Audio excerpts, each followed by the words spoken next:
Welcome back! This week's video is going to be showing how I clean and care for my machine. Now I have a really old machine. It's a Singer 247.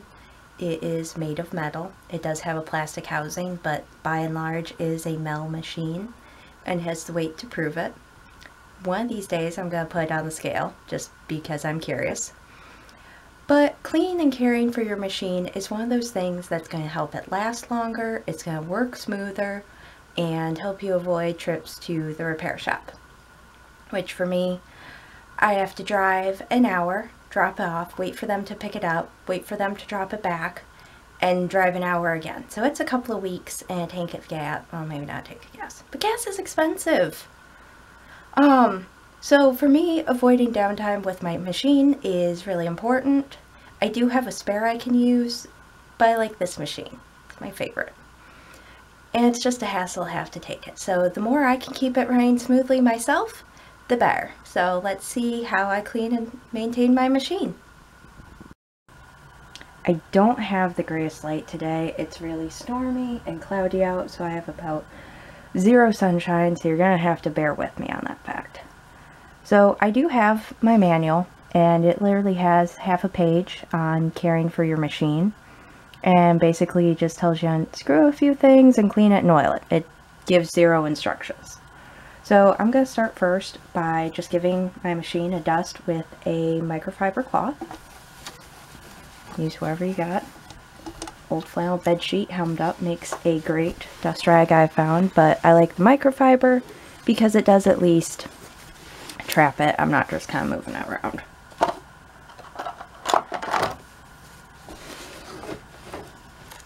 So give it a dust. Might give it another dust at the end once I'm done stirring up more dust, but this way I'm at least starting clean. So I got that done, and now I'm going to take out the screws. And I just have my little stubby screwdriver. So I'm trying to find a camera angle where all of it's in the screen at once, and I can't, so we're going to move. So I've got a screw here, and one up here, and that's going to take this plate off.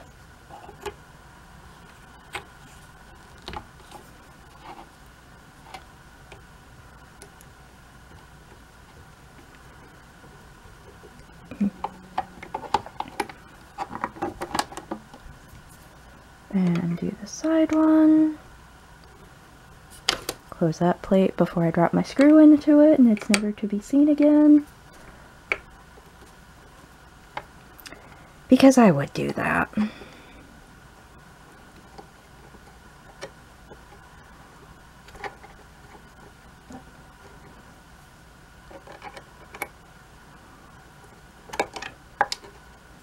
Okay, so got that taken off.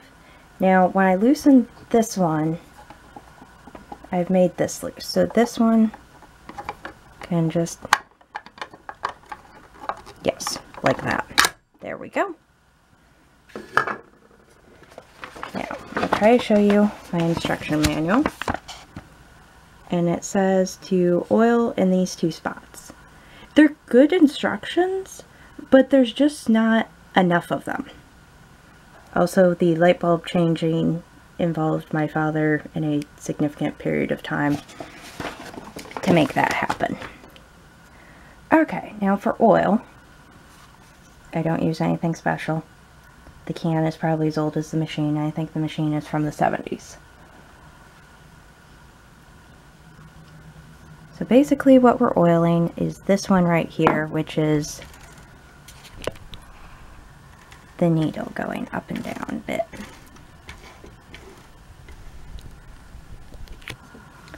We're just going to do a drop there and a drop there, and I'm just going to crank the wheel a few times, make sure it gets all up in there and spread around and all the things. And we're going to put the oil away before I make a mess. So if you guys had actually met me, you would wonder how I manage some days. So we're going to snap the cover back on. Mostly so I can put the screw back before I lose that.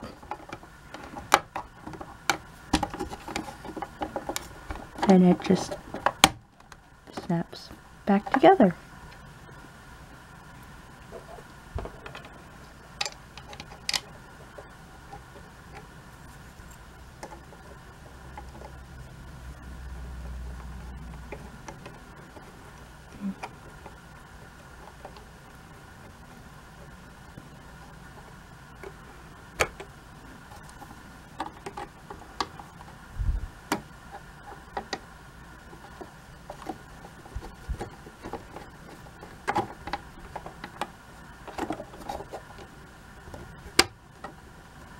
Can't find my screw.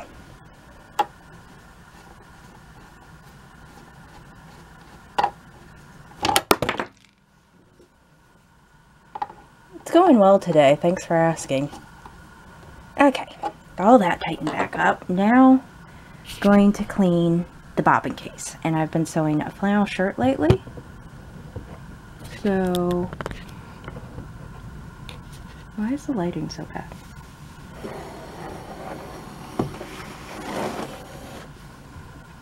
Okay, that's decent.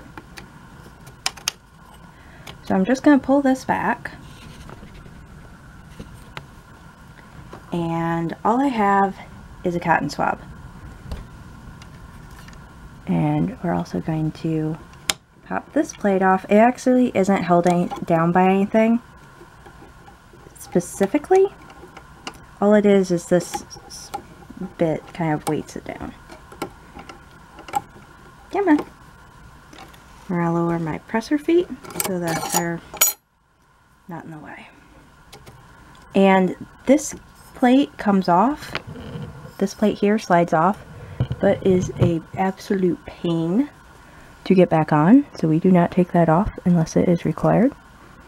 So it is fuzzy. But this is why we're cleaning it.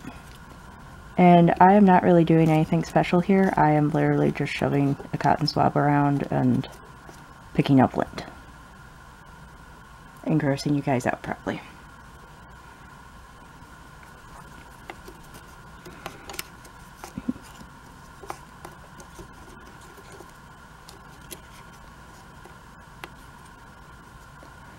But the thing I love about my old machine is it's so sturdy and metally that there's very little, knock on wood, that can break. And as my cotton swab gets fuzzy, I'm just getting a new one. So, and I don't clean like the depths of the machine because down here is just a cavern.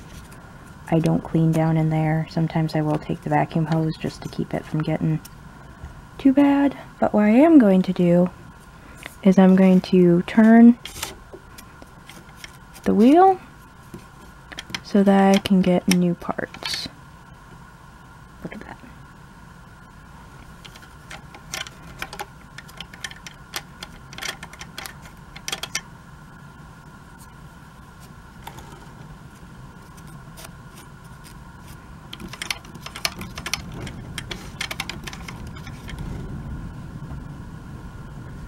And after you've cleaned it a time or two, you kind of figure out where the dirt wants to hide, so you know what areas you need to focus on and how to get to them better.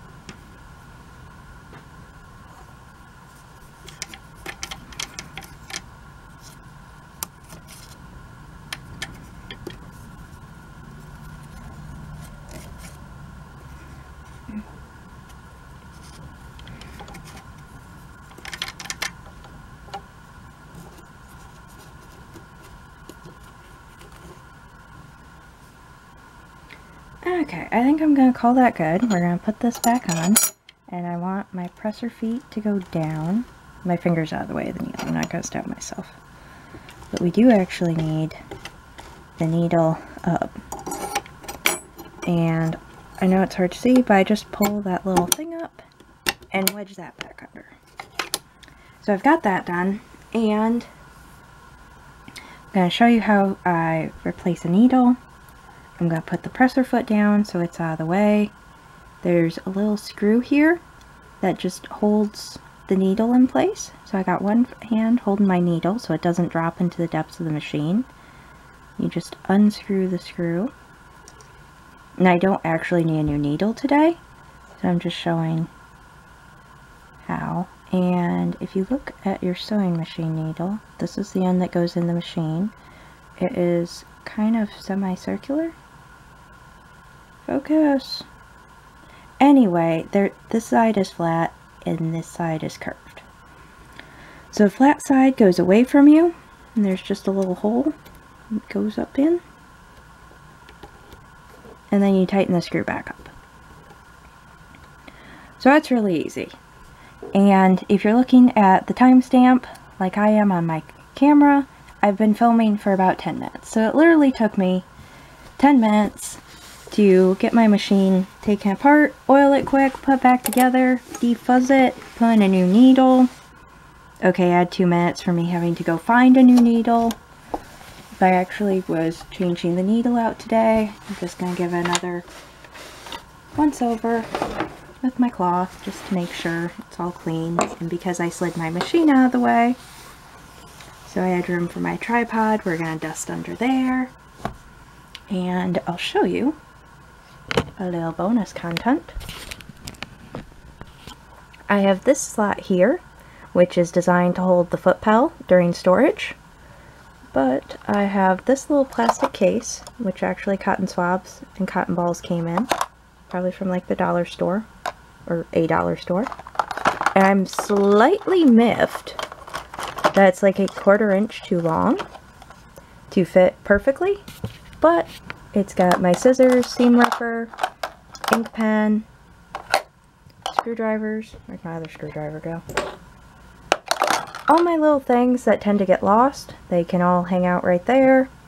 Got my bobbin cases, my chalky pencil-y things, and all the things close to hand. So that is how I clean and maintain my Singer 247 sewing machine. Tell me in the comments, do you prefer a modern machine or an older vintage machine?